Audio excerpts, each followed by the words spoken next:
ফাঁসি চাই, বিচার চাই, বিচার চাই, বদলা চাই, ফাঁসি চাই, বদলা চাই, ফাঁসি চাই, আমার বদলা চাই, ফাঁসি চাই, বিচার চাই, বিচার চাই, বদলা চাই, ফাঁসি চাই, বদলা চাই, ফাঁসি চাই, আমার বদলা চাই।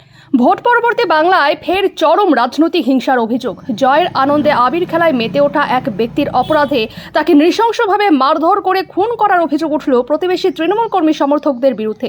ঘটনায় তীব্র চাঞ্চল্য ছড়িয়েছে গোটা এলাকায়। মৃত ব্যক্তির নাম যাদব বর। ঘটনাটি ঘটেছে হাওড়া জেলার উদয় নারায়ণপুর বিধানসভার দেবীপুর অঞ্চলের অন্তর্গত দক্ষিণ মানুষরী গ্রামের 148 নম্বর বুথ এলাকায়। পরিবার সূত্রে জানা গেছে, যাদব বর একসময় তৃণমূল কংগ্রেসের সঙ্গে যুক্ত থাকলেও সাম্প্রতিক সময়ে তিনি বিজেপির সক্রিয় সমর্থক হয়ে ওঠেন। অভিযোগ, এই রাজনৈতিক অবস্থান পরিবর্তনই তার জীবনের জন্য কাল হয়ে দাঁড়ায়। স্থানীয় সূত্রে খবর, রাজ্যে বিজেপির জয়ের আনন্দে আবির খেলায় অংশ নিয়েছিলেন যাদব বর। সেই ঘটনাকে কেন্দ্র করেই ক্ষোভ তৈরি হয় এলাকার একাংশের তৃণমূল সমর্থকদের মধ্যে। অভিযোগ, সোমবার গভীর রাতে প্রায় 11টা নাগাদ বাড়ি ফেরার সময় তার উপর আচমকাই হামলা চালানো হয়। বাড়ির কাছেই তাকে ঘিরে ফেলে একদল দুষ্কৃতী। শুরু হয় বেধড়ক মারধর। রেহাই মেলেনি বারবার কাকুতি মিনতির পরেও, এমনটাই দাবি পরিবারের।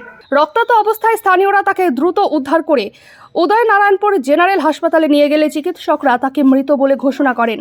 ঘটেছে কালকে যে ঘটনা ঘটেছে, এই ঘটনা খুব দুঃখজনক। এই ঘটনা যারা ঘটিয়েছে তারা আইনত সাজা পাবে। এই যতক্ষণ না আইনত সাজা পাচ্ছে, Howrah court, high court, supreme court যথাযথ আমরা যাব। এরপরে আর কারণে ক্ষতি হয় এবং এই পরিবারের সঙ্গে আমরা আছি। আমরা শুধু না, আমাদের রাজ্য সভাপতি থেকে শ্রমিক ভট্টাচার্য মহাশয় থেকে আরম্ভ করে বিরোধী দল নেতা শুভেন্দুদা, সবাই ভারতীয় জনতা পার্টির সমস্ত কার্যকর্তার পাশে থাকবে। এই ঘটনায় এলাকায় তীব্র উত্তেজনা ছড়িয়েছে। রাত থেকেই গ্রামে চাপা ক্ষোভ, আতঙ্ক এবং রাজনৈতিক উত্তাপ বাড়তে শুরু করেছে। পুলিশ ঘটনাস্থলে পৌঁছে পরিস্থিতি নিয়ন্ত্রণে আনার চেষ্টা চালায়। ইতিমধ্যেই ঘটনার তদন্ত শুরু হয়েছে। এখনো পর্যন্ত পুলিশ 3 জনকে গ্রেফতার করেছে। আমাদের একজন সক্রিয় বিজেপি কর্মীকে তৃণমূলের দুষ্কৃতী গুন্ডারা যেরকমভাবে এইরকমভাবে হত্যা করেছে, আমরা বিজেপি পরিবার থেকে তার পাশে আছি এবং সব রকম সাহায্য সহযোগিতার জন্য আমরা তাদের কাছে সব সময় আছি।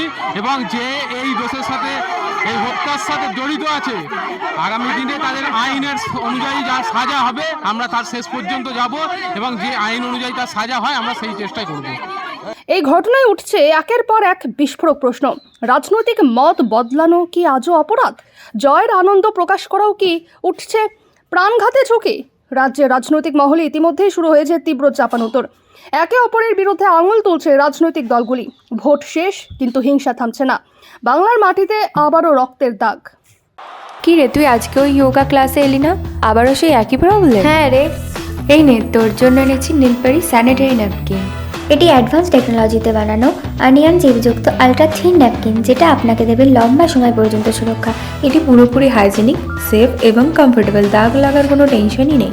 তো চলুন আজ থেকে ভয় ও লজ্জাকে দূর করি, কেননা আমাদের কাছে রয়েছে পছন্দের নীলপরি। হার্ট বা ব্রেনের সমস্যায় ভুগছেন? সময় নষ্ট না করে আজই নিন সঠিক সিদ্ধান্ত। এবার আপনার জন্য বড় সুযোগ। বেঙ্গালুরুর ফোর্টিস হসপিটালের অভিজ্ঞ বিশেষজ্ঞ ডাক্তাররা আসছেন হাওড়ার পেরোতে। কার্ডিওলজি বিশেষজ্ঞ ডাক্তার বাসবরাজ উতাগি এবং নিউরো ও spine surgeon doctor Sunil Buddhappa. এখানে পাবেন অ্যাঞ্জিওপ্লাস্টি, বাইপাস, স্টেন্ট, এছাড়াও ব্রেন ও স্পাইন চিকিৎসা প্রতি মাসের দ্বিতীয় সপ্তাহে। আজই বুক করুন আপনার appointment. City life doctors chamber, Pero, Howrah. Call করুন 9874455457 অথবা 9836787829 নম্বরে। আপনার সুস্থতা আমাদের দায়িত্ব।